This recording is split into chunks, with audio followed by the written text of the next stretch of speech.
बातों का आपको जवाब देना चाहूंगा। इन्होंने कहा कि देवीलाल जी की नीतियों में विश्वास करते हैं, आज भी करते हैं की नीतियों में विश्वास, लेकिन अभय सिंह की नीतियों में हरियाणा प्रदेश की जनता बिल्कुल विश्वास नहीं करती। यदि ये विश्वास करती तो 2000 से पहले तो ये जनता की बात करते थे क्या?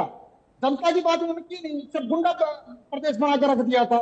यदि ये जनता की बात करते, देवीलाल जी की नीतियों पर बात करते, उनके नीतियों पर चलते, तो 2005 में 9 सीटों पर नहीं सिमटते ये लोग। आज ये इतनी कम सीटों पर से उस टाइम सिमटे थे, उसके बाद ये घटते गए।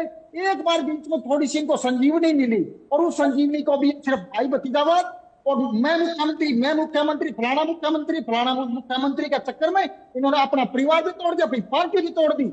और सिर्फ घर के अंदर मुख्यमंत्री का, इनको कार्यकर्ताओं के अंदर कोई मुख्यमंत्री दिखाई नहीं देता, या कोई और इनको इनके लिए मुख्यमंत्री पद के लायक है ही नहीं एनएलडी के अंदर।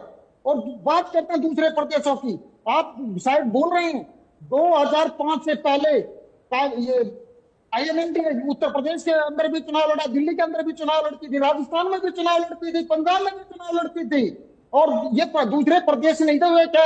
ये दूसरा मामला था क्या? दूसरे ही प्रदेश थे वो, और वहां पर जाकर ये भी उसी तरह की बातें करते थे जिस तरह की बाकी जिस तरह के आरोप ये हम लोगों पर लगाते हैं, कांग्रेस और भारतीय जनता पार्टी पर लगाते हैं। अब बात करते हैं सेटिंग की।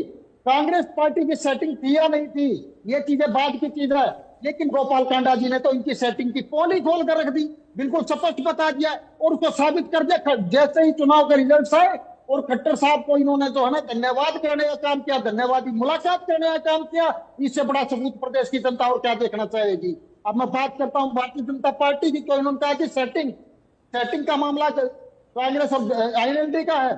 भारतीय जनता पार्टी तो पैदा ही सेटिंग से हुई है। आप यदि आजादी से पहले चले जाए तो इनका तो मदर संगठन है, जो इनका पैतृक संगठन है, उस संगठन से बात करें तो उन्होंने तो पहले मुस्लिम लीग से सेटिंग करने का काम किया, फिर अंग्रेजों से सेटिंग करने का काम किया, और जब देश आजाद हुआ तो उसके बाद अलग अलग पार्टियों से सेटिंग करके उन पार्टियों को खत्म करने का काम किया और अपने पैर जमाने का काम किया। बात, और यदि सही में भारतीय जनता पार्टी में हिम्मत है तो वोट चोरी को छोड़िए, ईवीएम को छेड़खानी करना छोड़िए। आप लोगों को पता चल जाएगा आज भी हरियाणा में आप लोगों की औकात सिर्फ 2 से 4 सीटों के है, इससे ज्यादा आप लोगों के पास सिस्टम नहीं है। और सही में 2029 की बात ये लोग करते हैं। आज देश की जनता जागरूक हो चुकी है। कल का इंसिडेंट उन्होंने ले में भी देख लिया, और इस तरह की यदि हरकतें करने से नहीं माने तो बड़ा नुकसान